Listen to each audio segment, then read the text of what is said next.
right, so we're starting it. Yeah. Do we even know? Well, introduce. I was about to say, I guess we should introduce. Well, what's the name of the podcast? That's exactly what I was thinking. That we might have missed a detail. Yeah.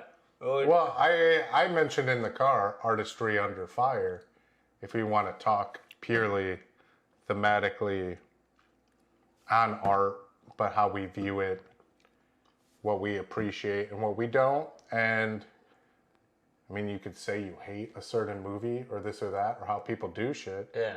I feel like it's passionate. I don't know. But I guess before we even start, we probably have to introduce ourselves. Yeah. Well, yeah. Yeah. Well, so we'll do that part. Well, before we, that's how we're going to start. I think the intro is already So, going, because that's the point. This is Artistry Under Fire. Yeah. Yes, that's what the podcast we're calling that. We might need to Google that. That might be taken, but well, I like it. If it is, then we'll come up with something else. Yeah. But my name is Greg. I'm Derrick. Yeah. And so we're here just kind of sitting down talking about art, creating, movies, life, philosophy, stuff like that. What else? Yeah, I mean, I would say fucking from photography to poetry and paintings and writing and just really anything artistic. I feel like we both. Well, I think between the two of us, we dabble in a little of everything, almost every field, have dipped our toes. Well, I guess sort of a backstory, but how we know each other. We're both from Cleveland, Ohio. Well, I'm from Richmond Heights, Ohio, which is a suburb of Cleveland. You're Chagrin Falls. From Chagrin Falls. Which is like in the middle of nowhere. I mean... Not really, but it's kind of far out but there. It's out. Yeah, it's a very white, nice, perfect town. Not that it has to be white to be perfect. but that's the image they sell as perfect. Yeah. But both... I don't know. I was like 40 minutes away from Cleveland. Yeah, but you worked I've lived towards Cleveland and stuff. Yeah, but you worked at a Panera Bread with one of my good friends. I sling some Sammies. Who then we met Big John and then Taj. Dan kind of he just is always there. But we made a movie. Yeah, well, we made a movie together. I knew Taj, John. Yeah. Oh, well, I knew Taj, Dan.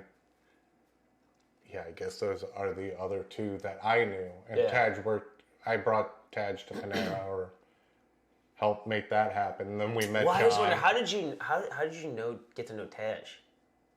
Oh, through Kravitz, Brian. Oh, Brian. Oh, yeah, because they went to Brush, and then I met Brian because, well, that's a detail too. I don't know if we want to give our resumes. Yeah, but I was in a acting intensive program my junior and senior year of high school. So half of my day, every day, was acting class, drama or whatever. I mean, we did a bunch of stuff in it, and I went to Chagrin, he went to Brush. Yeah. And we were actually in different classes. I should talk to him and retread our friendship, but it was called Academy Dreams. It was a collection of monologues and like performances. Dreams. But there was a morning class and an afternoon class. Sounds like a gay cult. Everything's a little gay in theater. But no, he was in the morning class. I was in the afternoon class. And then when we were all rehearsing together, him and I were just like, yo, I think I love you. I love you too. Yeah. And then we were just fucking besties from that point. We were in the same class. That's how you met him? But him and I would hang out, and then Taj and Dan were like his childhood friends from day one. So they we hung out all the time as a group. But then we all got together. We met John. We knew our friend Kevin. Yeah, and then we met at we went to parties at Kevin's house. Yeah. We didn't really hang out much. We did. Right. I do remember one night, you and Teresa were like both sitting up on the wall in the basement or something. And I know I sat down just drunk as hell and was just like, y'all want to adopt me? Or some shit. But it was a very you guys were just people that I was aware of. Yeah, no, it wasn't until until John brought you over. Truly knew each other when we filmed The Men with No Names. That's when we actually, because I had just I guess my slight backstory is I went to school. My undergrad is in biology. I had no intention of ever using it. I realized it when I was like a junior in college. I didn't know that. I was like, fuck, I don't want to do this anymore. I actually dropped out. What was your goal? Well, I had licorice in my mouth. That's good licorice though.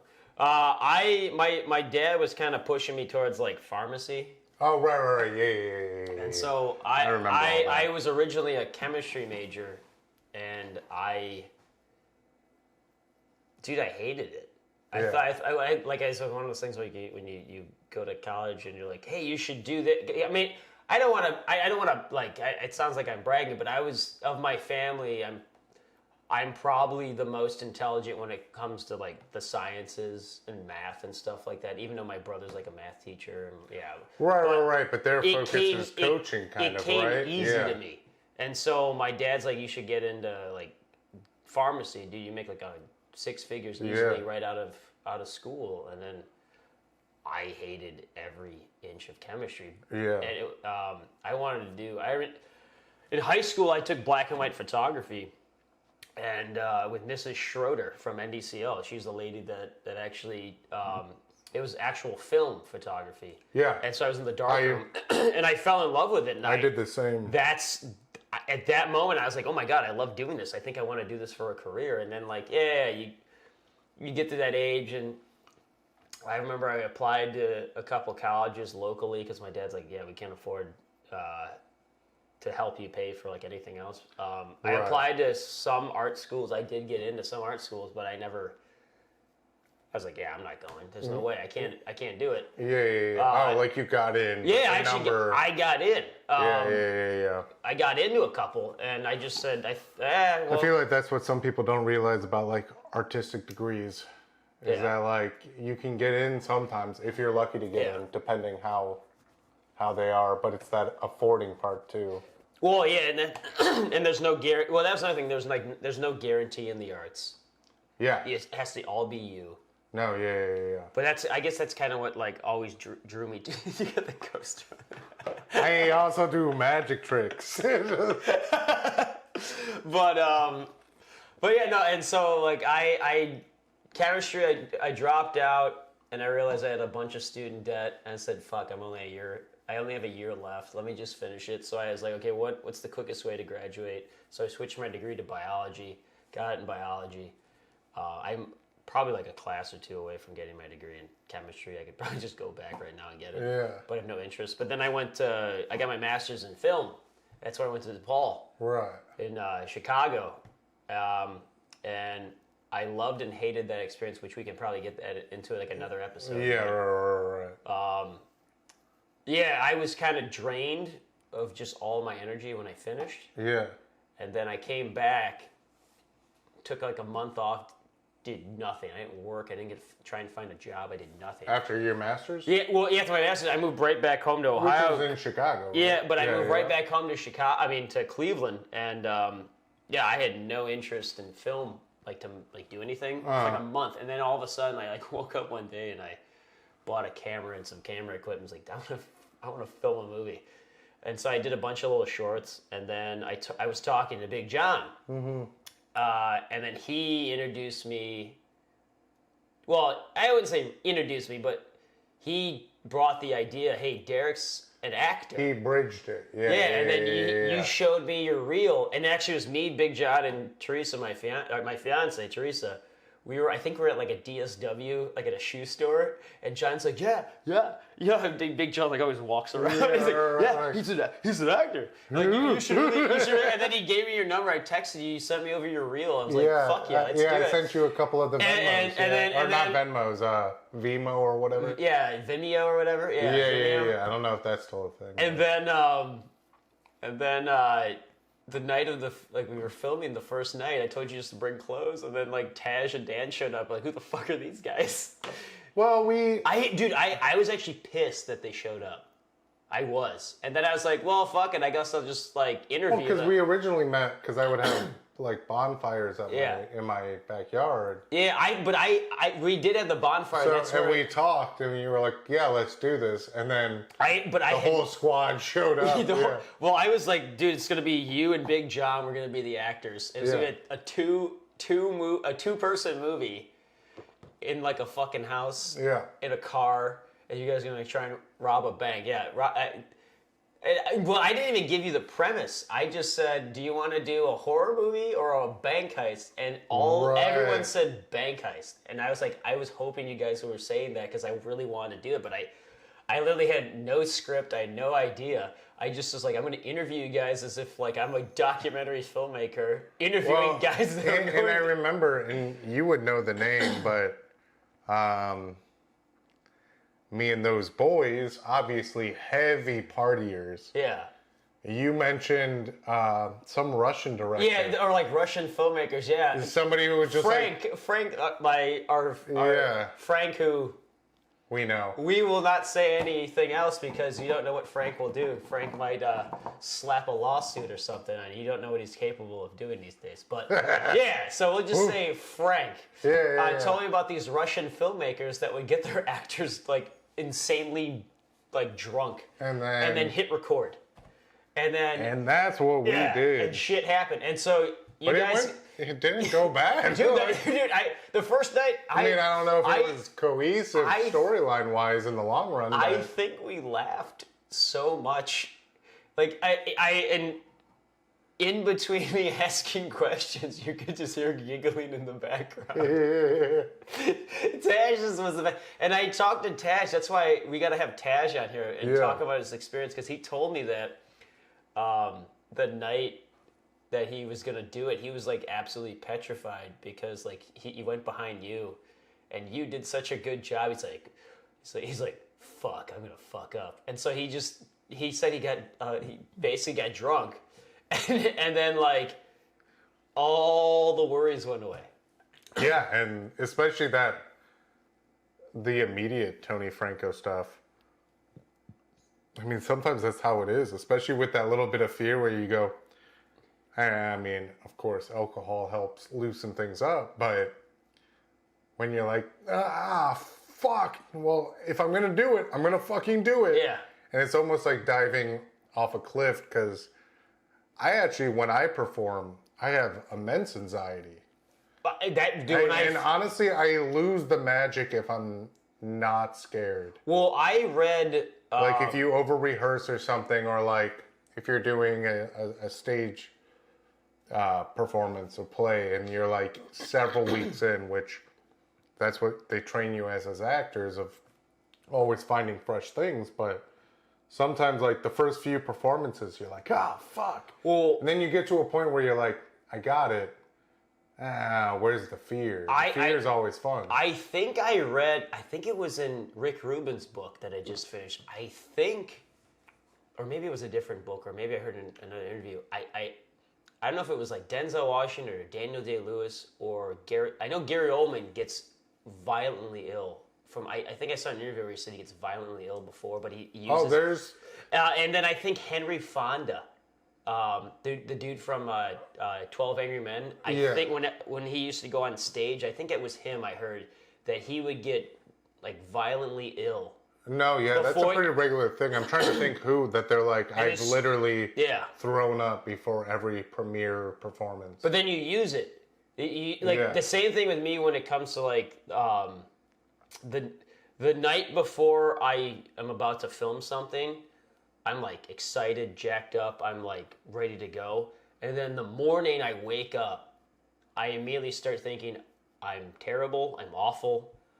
I can't do this.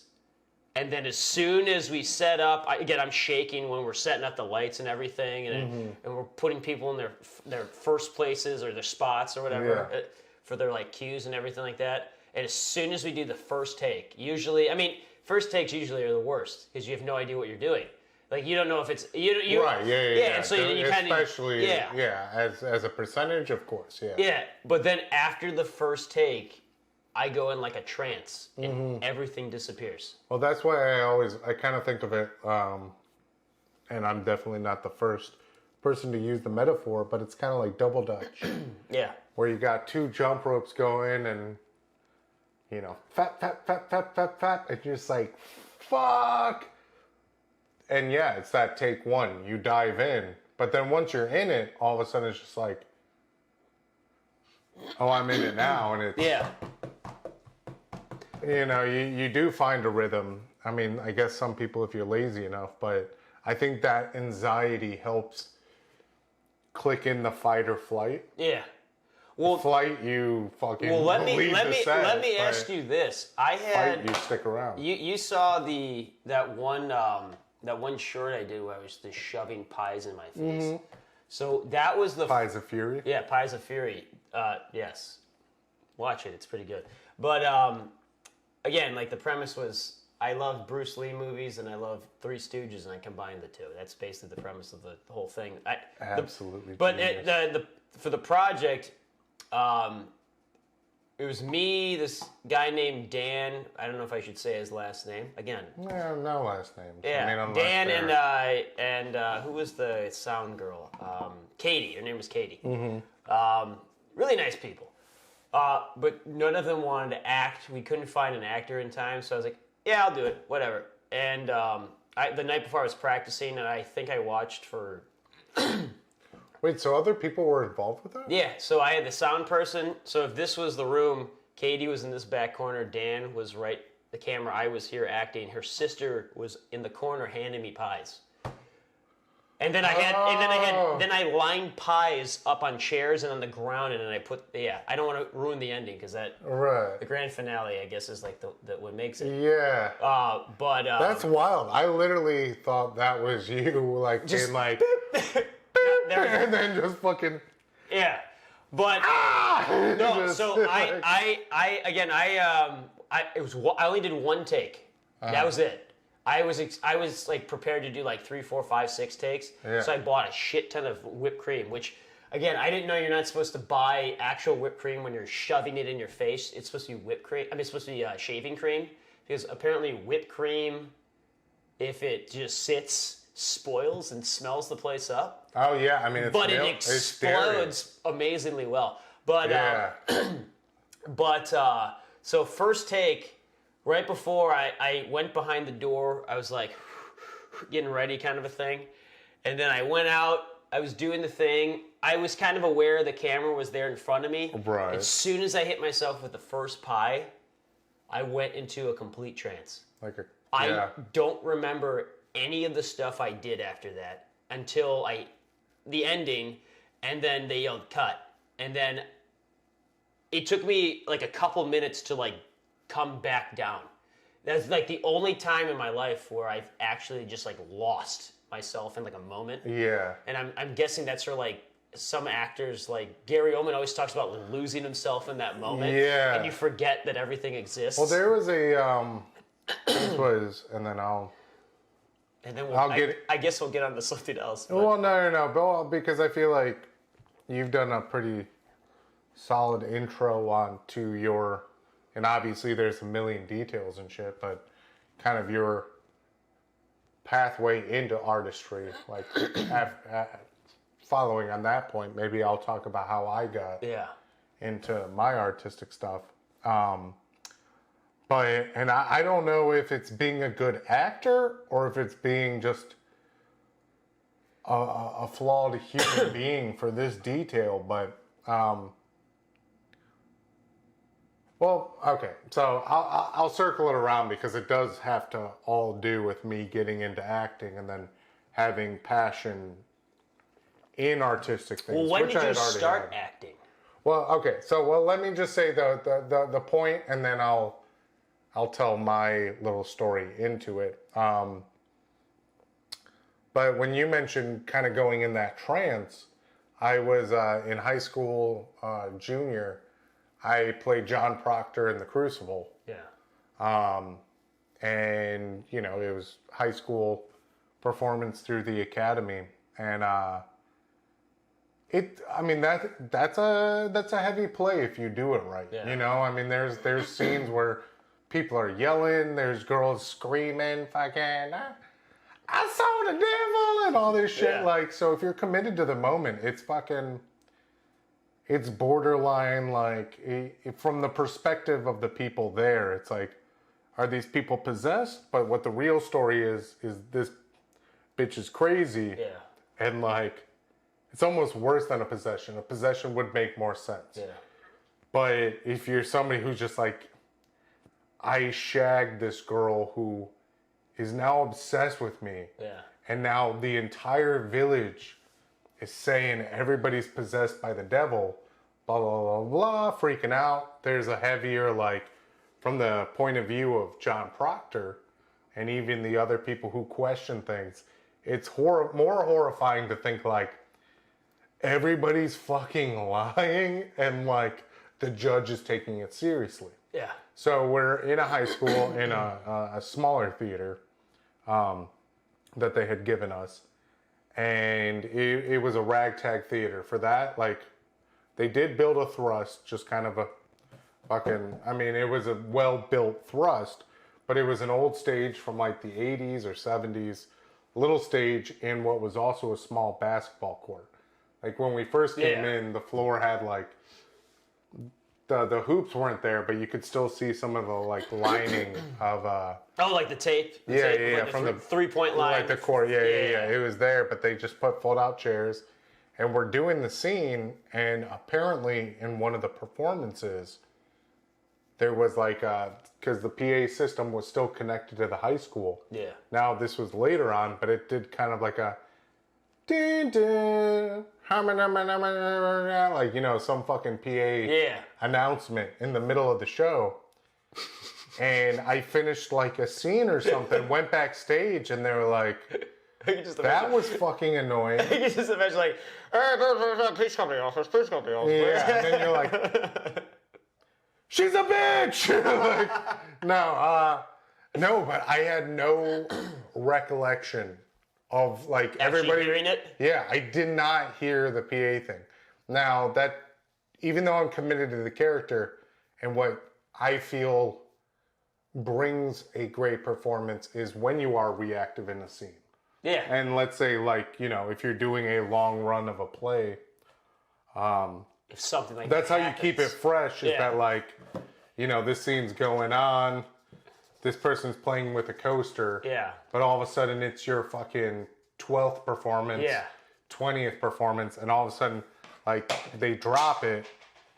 Well, all of a sudden there's a new moment, depending what the thing is going. You can pick it up, because some people, they'll do that, drop it. That wasn't in the blocking or the script. And they'll just kind of be like, anyways, my mother picked flowers. Yeah, but like, especially with stage performances, you know, you get to react to that. So I don't know. I think that was maybe me just wanting to be like, I'm good. This is the script. And even though I was versatile with how I reacted to moments, I feel like I switched it up. That I don't know. But anyways. Well, side note, I remember, I know exactly, because in high school, we had, my junior year, we basically were studying like Shakespeare. And we went to go, I know that guy. Cleveland Playhouse Square. And we saw I guess they were kind of, well, they're going to perform it for like an actual show. Oh yeah, but they'll bring like high schools and stuff pre-show, for previews. Yeah. And so it was, I think, a Midsummer's Night Dream. And this one guy, for some reason, had no shirt on. Don't know why. Super athletic, but he rolled backwards, did like a handstand, and then landed on his feet. And everyone's like, "Oh my god, that was amazing!" Everyone started clapping, and he stopped for a moment. And he turned to the crowd. He's like, and then he went right back into acting. It was like the coolest thing I've ever seen. Yeah, I mean, given what his role was, because there's like fairies and then Fairy King and shit. But the whole show, he had no shirt on. I didn't understand why. I mean, that works in Midsummer. I don't know if you remember Midsummer well, but was he? Who is it? Puck? I forget who it was. I don't. Usually gender universal. I mean, he was the main character. I know that. So I'm assuming it would be. But I don't know. I don't know who I would call the main character. I don't of know. Midsummer. Like he was. He wasn't the donkey, was he? No, man, I am not remembering my midsummer. I just don't remember. Yeah, but anyways, but continue. To keep the ball thematically rolling, the way I got into acting was I was always a goofy kid, growing up with like ADHD and shit, very loud, very rambunctious.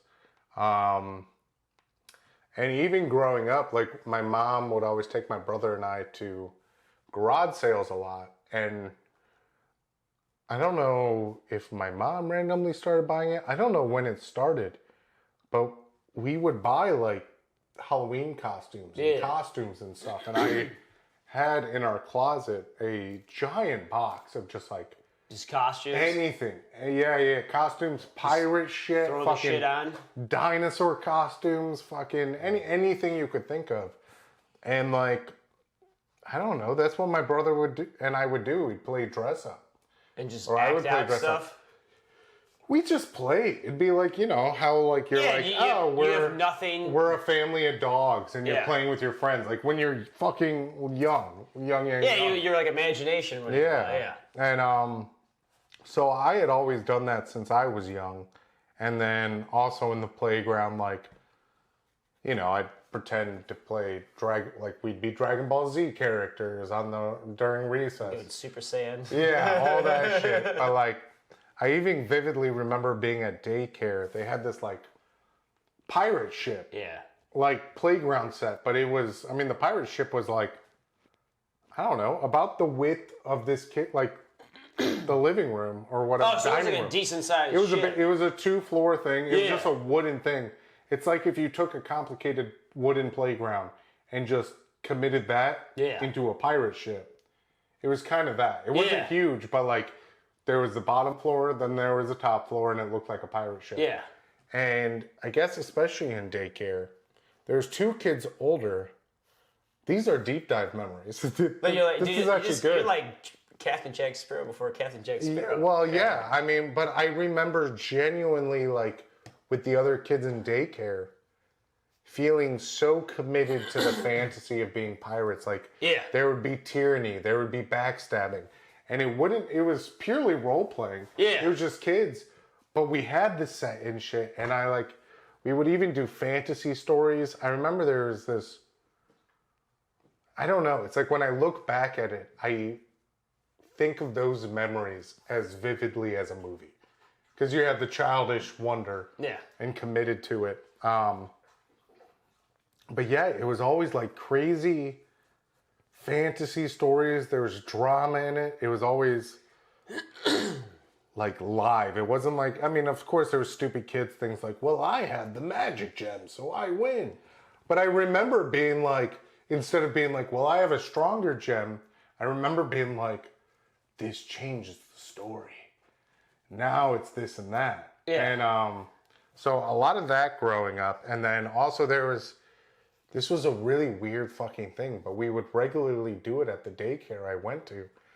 There was some kids, actually, when I used to take Kempo karate, they turned out to be the sons of my sensei. Yeah. But we would do this thing.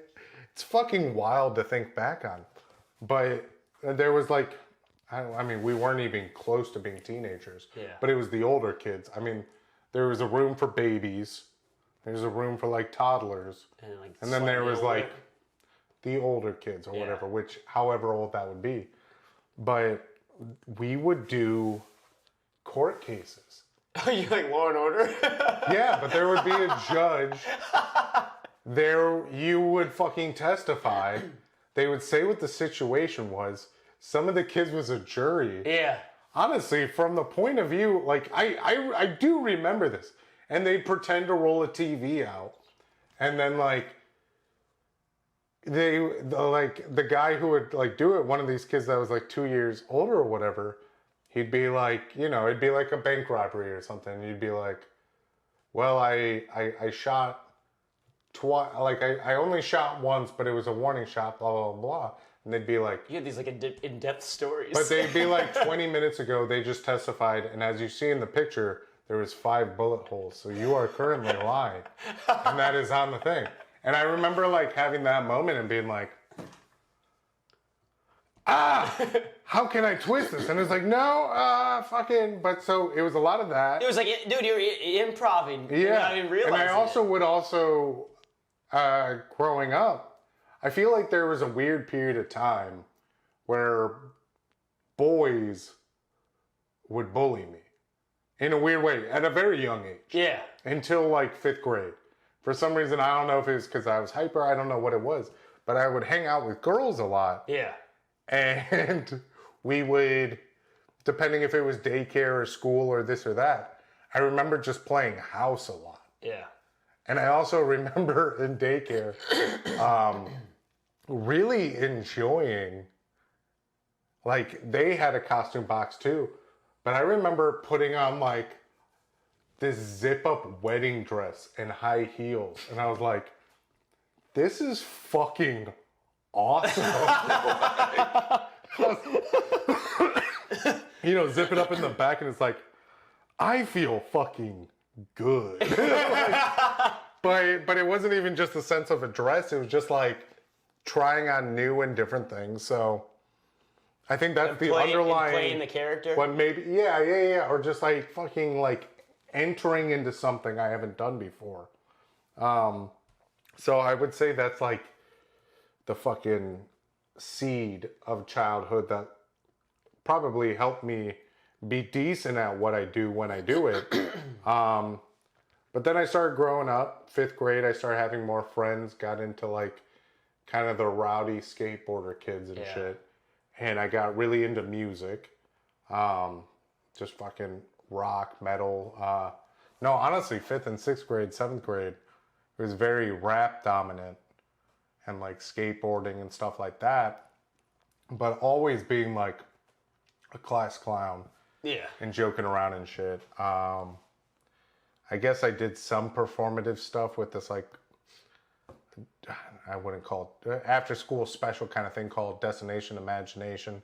So I did do some stuff where that was like, it was a competition and it did go global to a certain point. But in high school, like, there's 4 challenges and one was like engineering, one was performance. I don't remember what the other 2 was, but you kind of have, they'd be like, study architecture and write a play about it. And while you do it, also incorporate one physical aspect of that architect's specific design and stuff like that. But there would be a play. So I was doing that when I was young. But I really wanted to... the dog. Yeah, there is a dog. Yeah, there's a dog in here. Ripley. She sees a small little lizard, which are all over the place in Florida. Ripley. You want to say hello? Ripley. No? Sit. Sit. So I really wanted to be in a rock band, which in 8th grade we had the Schoolgirls, which was a punk rock band. I was a singer for that, short-lived, but we fucking murdered the middle school talent show. And I also wanted to be, I like doing art. I like drawing and stuff. And like, that was my plan. Like, I'll fucking do music and I want to do art. And the first half of 8th grade, I took a improv class. Yeah. And that improv class, I just looked at it as like, and me and like 2 or 3 other friends took it. And it was like, this is an easy A. Yeah. We fucking joke around. Like well, that's how it was with me because I had to have an art credit for photography. I took photography as a... But this was in middle school, 8th grade. It's a fucking easy, yeah. But when I was growing up, I was always into sports. I was doing sports all the time. Football, baseball. I didn't think at all of ever doing art. Like, drawing wasn't... I mean, I color, but like, I was like, I want to go outside and play kickball. Or like play basketball or something like that. Well, my dad was really into sports, so like I genuinely entered high school not out of a passion, but when I like met up with the guidance counselor my freshman year, it was kind of like, I remember my dad always said it growing up, and it was one of those moments where I was like where you kind of look at your parents and you're like, what the fuck have we been doing? Like, because he always talked about me going and playing for Duke University, basketball for Duke. And I wasn't a bad basketball player, but I wasn't really passionate. It was more his passion, but he always said that. And I remember like it was my mom, dad, and me in the guidance counselor's office talking about the coming year.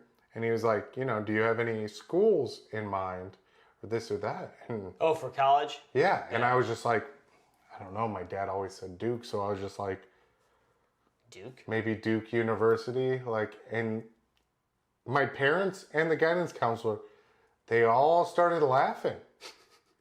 Well, And they're like, well, that's a high, lofty goal. prospect. And I just kind of was like, is it? I don't know. It's what you've been fucking telling me. And like, I don't know. So that was like a weird breaking point. But in 8th grade, I did the improv class. And of course, goofy as fuck. But They always the drama teacher was, I believe she was having a child. So we had a substitute for our improv class. And we were always, we were doing improv stuff. And I remember the first monologue I ever memorized and performed because they were like, well, today we're going to do monologues. It's not improv, but like it's drama, like performing. And I did Scarface. And like I put a suit on. I had the white shirt buttoned up to the side. Yeah. I bought black hairspray. I had shorter Tony hair. Montana. Made it black, and I bought like scar putty, and I put it on my eye. And I was just like, I fucking eat octopus 3 times a day. You see these shoes? The fucking like the toes are coming through.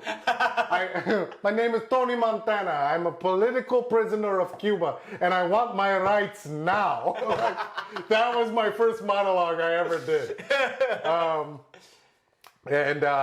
Anyways, we did that. I remember we recreated for one of the scenes, and that's when the drama teacher ended up coming back. But we did one of the scenes from Anchorman. Yeah. Where it was literally like I was Ron Burgundy. Yeah. And then like my other 3 friends were the other anchors, and we did that scene. And it was really fun. And then the semester came to an end. It was the new semester, and I was in art class. Yeah. And I think it was either the first or second day of art class. And I don't remember what we were supposed to be doing, but I remember I was drawing this like kind of fantasy dungeon scene. There was a cauldron. I had kind of drawn like some sort of Igor type guy.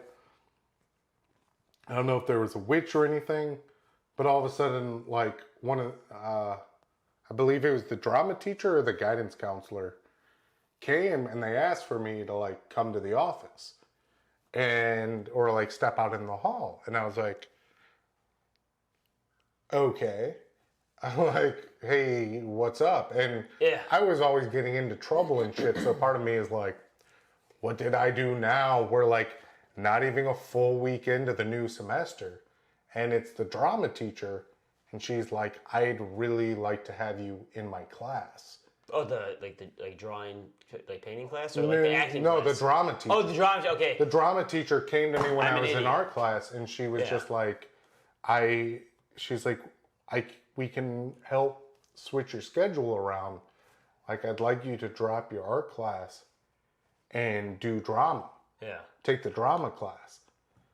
And honestly, I think that was the first time fucking anybody I like looked at as, you know, an adult or like a teacher or something was just like, hey, they kind of pushed you. I not push, but being like, I want you. I think you should be doing this. Yeah. And it was such a weird thing of like, I wasn't going like, please let me join the soccer team or something. Like, please. Yeah. It was a fucking grown adult being like, I saw what you did there, and I think you should do it here and continue doing it. So I was just like, I mean, okay. Like, I hadn't thought about performing again. And they had asked, so I did it. And what that class was they picked a play, auditioned people, and we put on a play. That was what that class was. Yeah. And it was called Prom Night Fright. And I remember I wanted the janitor role. It was about kids decide to have their prom in this haunted mansion. Yeah. Or supposedly haunted mansion. And then there was something about the fucking... Dude, the janitor brought a gun or something. Like, I forget what the story was. But like... Yeah, no, he had a gun. And I remember like auditioning for it. Being like just so fucking over the top. Because I was still just a class fucking clown. Being like, I want the janitor role. Like, this is hilarious. He's pulling out a gun and I'm like doing the audition like... Y'all don't fucking understand! Like, just being goofy as fuck, but being so loud and over the top. But, like, the two main roles, technically, were the two ghosts that were, like, fucking, like, 1920s, like, Bonnie and Clyde, like, fedora, like... I forget what the actor and actresses, or the roles were called. But yeah, they gave me, like, the lead. And we did that. And... honestly, I think I still looked at it as just a class.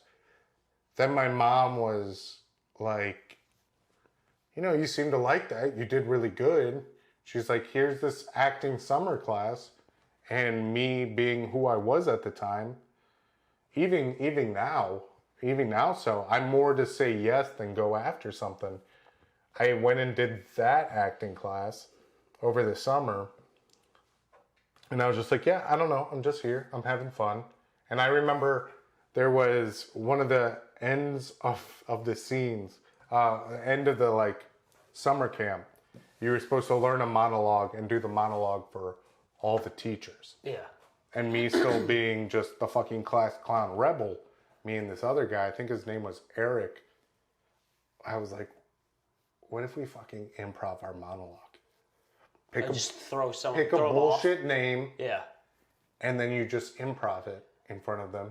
And then you go back. Everybody else got their Shakespeare monologues, their fucking Miller monologues, their fucking, you know, whoever you want. Tennessee Williams or whatever. Tennessee Williams, fucking Mamet, like shit like that. Like, dude, I love. Well, maybe not Mamet monologues because I'm thinking we're going into our freshman year. Yeah. I don't know if there's a Mamet monologue for an 8th grader. Probably not. Probably not. But I remember this Eric guy went in and he gave his monologue and like we were like, we'll do it dramatically. And I forget what his monologue was or what he said. We were all out in the hall, but he came back in. And then I go in and I remember I forget what it was, but I said I was doing a monologue from the, I think I called it the Midnight Statue. Yeah. And it was about a brother left his family and was just kind of like a gambling addict or shit, lost a bunch of stuff, came back and like, I don't know, but the monologue I said was the brother talking to the brother who came back, and it was kind of like being like, you know, when you said you were coming, I thought I was going to see my brother, and I don't even know who you are right now. Something like that. But then everybody came in, and the teachers were talking, and the Eric guy, they're like, that wasn't real, right? Oh, like you just made the shit up. Yeah, which is what we both were doing. Yeah. Like, no pre-planning. Yeah. We just were like, hey, how about we don't learn a monologue and we improv it? And just go. And they called him out. And then they were going through everybody. Then they came to me and they were like talking about some good points. And then I raised my hand. I was just like, hey, I just want to come forward. I made mine up too. Yeah. And they were all like... What? I was like, yeah, that wasn't planned fully. Like, I had an idea where I wanted the monologue to go. Yeah. But I was like, yeah, him and I were both like decided we would fake purpose? it. Yeah. Yeah. But they like, one of the teachers even came to me like outside later on and was like, really? none of that? And I was like, yeah, I just made that up. He's like, no fucking way. And then I didn't do any acting my freshman year. Sophomore year, I auditioned for the play. Is this what, college or high school? This is high school. And I did the play. I had it was You Can't Take It With You. And I was supposed to be one of the police officers that walk in at the end why are there fireworks in the basement or whatever the fuck it was. Yeah. But then one of the older guys dropped out, so I got a bigger role. And then I was in Oklahoma. And then still just kind of doing it because I was like, yeah, I guess. And then, the first year of the academy was starting. And my mom was like, you should audition for that. And I did. And then I guess the rest is technically history. I mean, I've done acting and stuff, but that's how I got into it. Just kind of me being a loud, emotional person and people being like, do this. Yeah. Now do that. And I'd always be like, okay. I mean, the choice was always my own. But then, eventually I was just like, I feel so satisfied by this process. Well, that's what's so crazy because I was similar where oh yeah, do this, do that, try this, try that, and I only checked that because I have to pee, but 15 minutes we can make that. You gotta pee? You want to take a break? No, I say we do 15 more minutes. And hey, well, since make final points. I feel like this is a good intro, right? The light just died. It did flicker earlier. Image still looks good. That's okay. The light died. We're good. Whatever. Is that battery? Yeah, it's a battery. Battery operated. That's probably going to die soon then, too. But... so will I. But I was in a similar situation where I kind of was like, hey, try this, try that, try this, try that. And I love playing sports. But then it was around... I don't know, 8th, 9th grade is when I just kind of, especially baseball. I knew it, the summer of 8th grade going into my freshman year, I played summer baseball. And I just remember I was playing really well.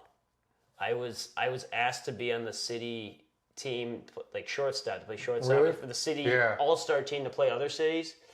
And I remember it was great honor. All the 10, 12, 13 teams or whatever in our city. And they wanted me to play shortstop, which is the position to play. Give me 40 seconds. Let me make this pee quick. Okay.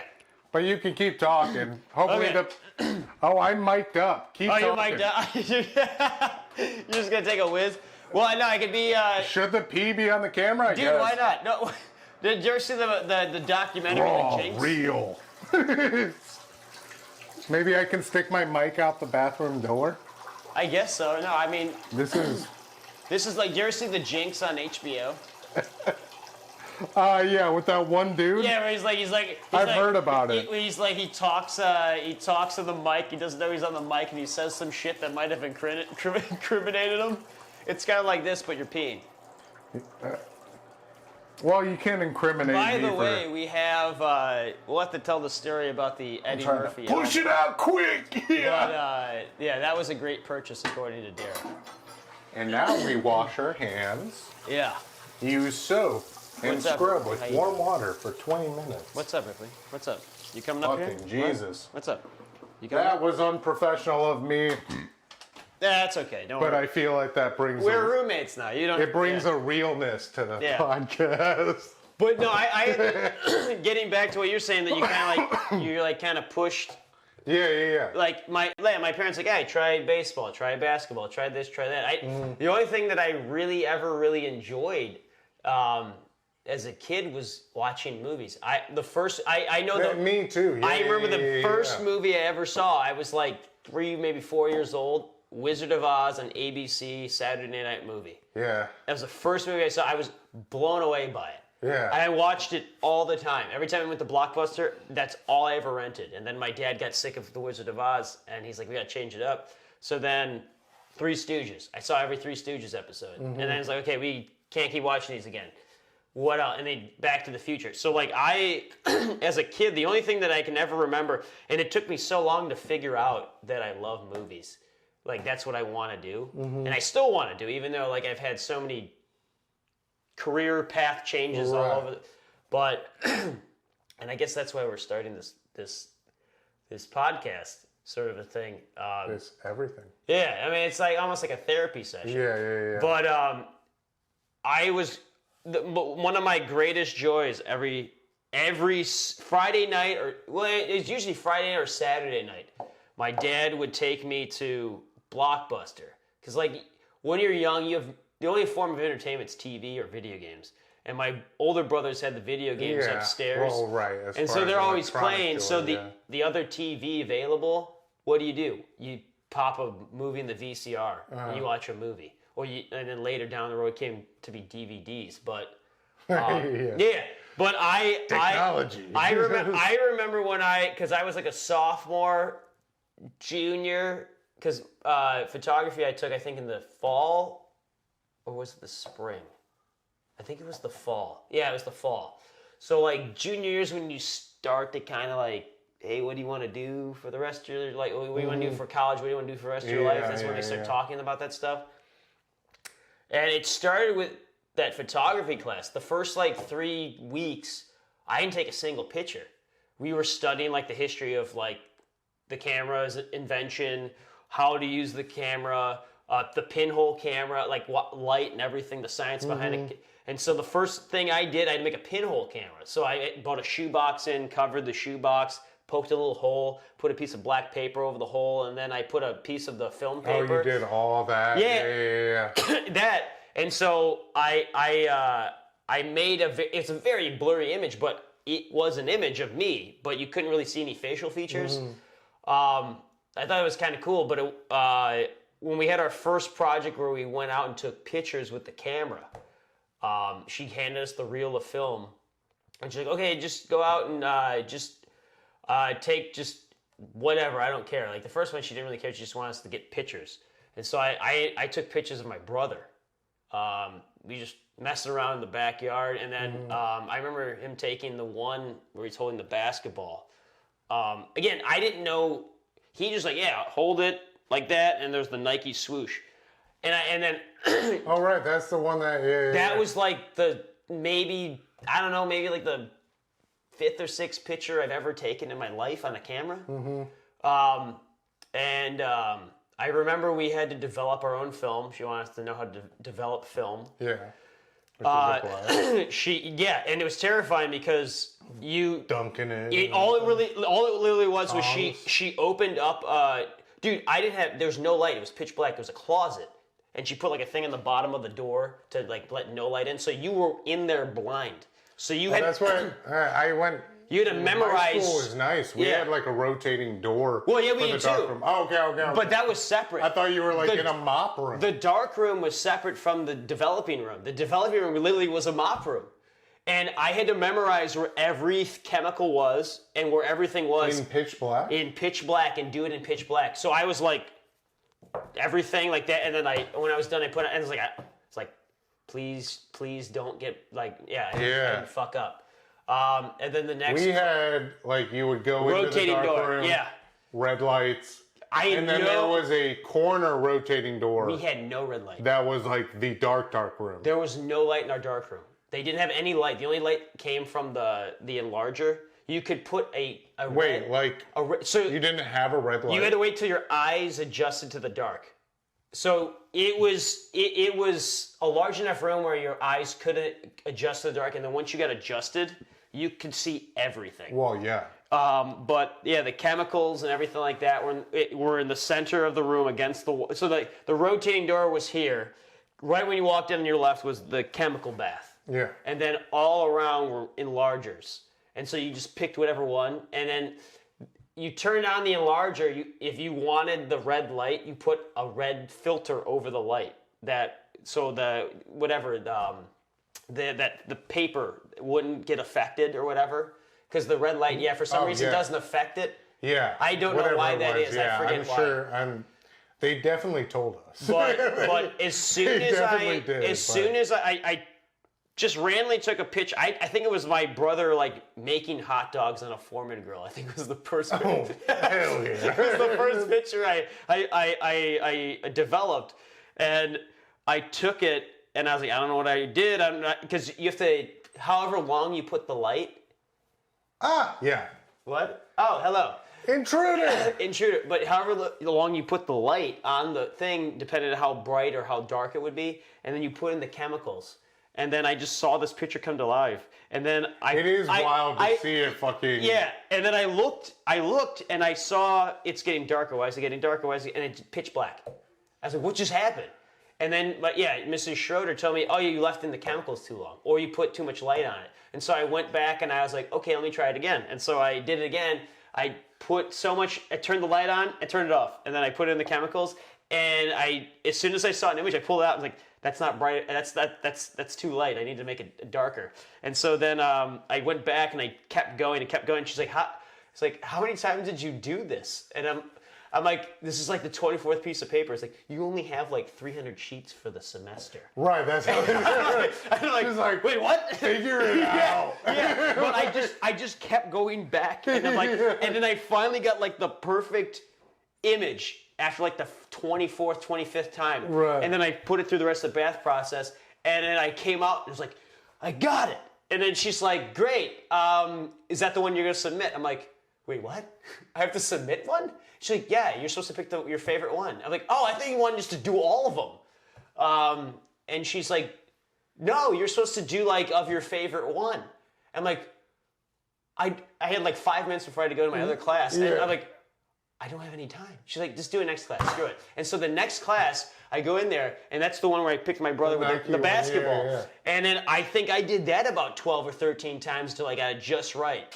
And I handed it to her, and she's like, it's really nice. That's a nice picture. And she like was like, yeah. And the same thing. She kind of was like pushing me. She's like, next time I want to see you like the rule of thirds and stuff like that. I want to see, because she looked at all of my like reels, and she's like, a lot of it's just kind of like there. Like there, like you know, like the rule. You took a camera. Composition. And you're like, yeah, she's like, I want you to focus more on composition. Like if you offshooted something or I was more, and then also like focus. Like, do you want that focus, depth of field, and stuff like that? And so I remember she was like the only one. I was the only one that she would go up to and just like, hey. She'd go with other students. She'd kind of keep going back to me because I think she could tell I was like. She's like, there's something here. As soon as I would get there, I'd immediately grab my like the photo paper and go right in the dark room. I wouldn't even like sit down, put my stuff. I just dump it and just run to the dark room. And I was in there like the whole time. Everyone else is kind of messing around. They're when they got the picture they wanted, they got like the white cardboard and they glued it on and everything like that. No, I was like, fuck that. I am going to make this perfect. And then at the end of the class, she's like, I really enjoyed your time in the class. I think you should keep doing it. And I didn't for some reason. I could have taken photography too. I didn't. It's a strange. There's not a through line. Yeah, and so especially where are you going to find a dark room? Teachers like that would let you use a dark room. Probably. I took ceramics as another art because I take two art. I took ceramics because I wanted to take ceramics. And it was like a BS course. Yeah. And so I just kind of like I mean, think of how many students or artists and shit discovered their love of anything in the field of artistry through being like, it's a BS class. Yeah, well, and same thing. That's totally true, because I went into it BS class, easy A, so I can look my GPA go up. Mm-hmm. And it turned out to be, I wouldn't say, it was life-changing, but it wasn't the moment where I knew exactly what I wanted. No, right, but it planted a seed. Later down the road... Yeah. I guess I'll explain that story later, how I wanted to get into movies. But yeah, fast forward to college, I'm doing chemistry. Yeah, like my dad was always like, yeah, it's a lot of money, it's a safe job, that, benefits, all that stuff. And all I kept thinking about was photography. Man, I really like movies. I think I could do that. But I guess when you're younger, you don't think you can make movies. It's not like something you like, I can do that for a living. especially because I had a similar situation or a similar story when I was younger. I would always try to reenact my favorite movies by myself. I would have no one else in the movie. Yeah. I would like a James Bond movie. I'd be like on the corner of like the wall with like my gun like this, and like pretend like I'm shooting like Right. like that and stuff, and then like slow motion, like I did it all by myself. I found entertainment, and then I'd go outside and it'd be like an Indiana Jones adventure. Hell yeah, every time, yeah. But it took me a while to finally figure out that I wanted to do movies. Right. And then all of a sudden, I don't know. There's not and I feel like this is a good thematic thing to land on, but, art isn't like necessary. And I guess technically living and stuff, like with your chemistry stuff, there comes a moment where sometimes that route of being like, this pays well. Yeah. Leaves like hollow holes in your soul. Well, and if you've had a taste of some art now, some people just, maybe that hollow hole is fucking murdering and they become a serial killer. But I think you go this traditional route of A, B, and C. This is how you are a good civilian contributing to stuff. And then I feel like if you've had a taste of art, I feel like some artists get to a certain point where they're like, I can't do that anymore. There's a whole, it's a high. It's an artist high when you're creating. Very high and very low. Yeah. When you're on your low, it's horrible. It's the worst. It's the worst. It's the like most, fucking anything else is stable. As Arnold said, it's just like, come in every time I do a pump. I come when I'm at the gym. I come at home. I get to come all the time. But that's my goal in life. I totally agree that, and it's nerve-wracking. And like, again, me and you kind of have similar jobs.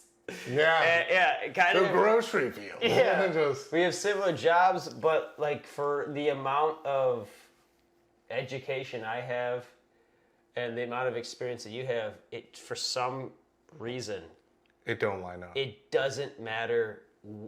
There's no job I'll ever want but making a movie, taking photos, writing, anything creative to try and make a living. I don't even need to be rich. I just need my bills paid. Because if I have my bills paid, I can do it till the day I die. Yeah. And so if you're at that point, what is it, Plumber that I mentioned? Yeah. The dude from that guy where he that quote when he said like, I find people, and now he's talking about actors, but same way he's like, I find this job is not truly a job you retire from.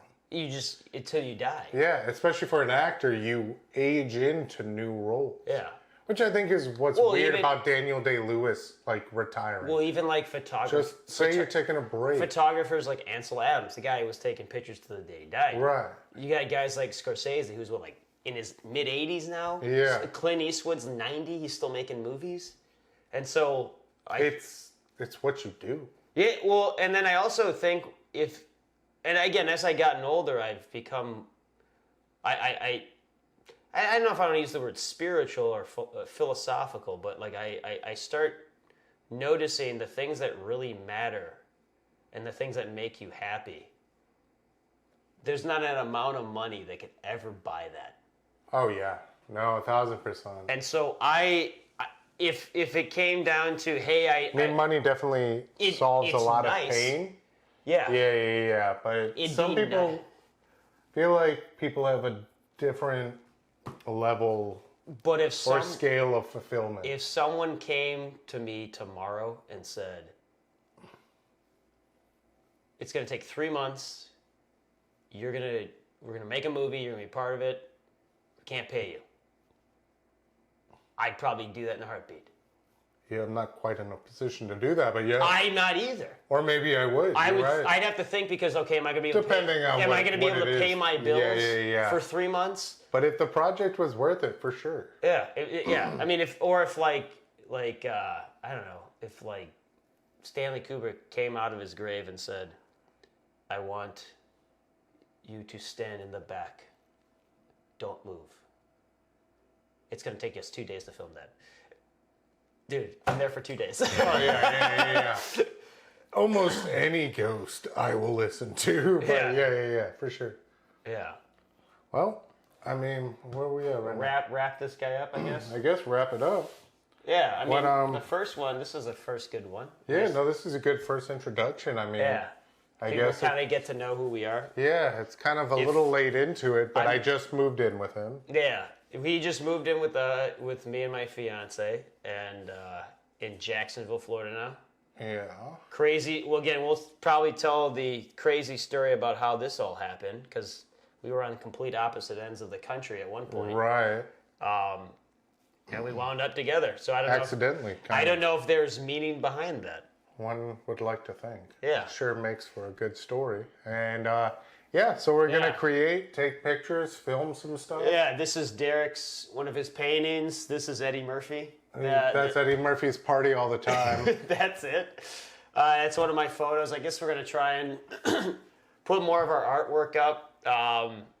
Even if we hang that up and put 6 of yours. Yeah, and then we're trying to sell our art. We're trying to showcase our art. I have a website right now. It's my full name, GregoryMKoenig.com. Is my portfolio and my filmography. We're trying to get Derrick a website. Yeah, we'll do something, but until then, just find me in the back alley. But if you want, I don't know if you guys are, are we trying to, hey, buy some of our art? Welcome to the QVC portion of the podcast. But again, if you want to get, this will be there, and we'll discuss. If you want to connect with us or about commissioned work or whatever, I'm on Instagram. He's on Instagram. Mine's at Gregory M. Koenig, and yours is. And mine's the Derrick Dimension. Derrick, Derrick. I'm that kind of Derrick. That kind of Derrick. The better kind of Derrick. But yeah, we're gonna try and keep this up. Try and keep this going. Tell stories. I don't know. Talk art. Talk art. We might focus. There might be some podcasts where we just we could do this as much as we want. Yeah, tears might flow. Tears will flow, knowing me. Laughter will rain high. Yeah, and then even some random episodes of just reviewing a movie for 40 minutes. Yeah, we talk about movies, talk about artists, paintings, albums, photography, anything. Music, like Party All the Time. Mm-hmm. The greatest purchase of all time. This purchases in St. Augustine. It was only $8. So that guy was like, this is only $8? Yeah, I was flipping through and was just like, this is only $8? And he was just like, yeah. Yeah. And then you turn to me and show me. I was like, you're like, oh. While I'm looking at Hall & Oates. Right. But I love Eddie Murphy. This guy was great. No, yeah, it was fantastic. But yeah, guys, I guess till next time. Artistry Under Fire. I'm Derrick. I'm Greg. Salute. Just kidding. Yeah, salute. Welcome, thank you. Yay, we did it.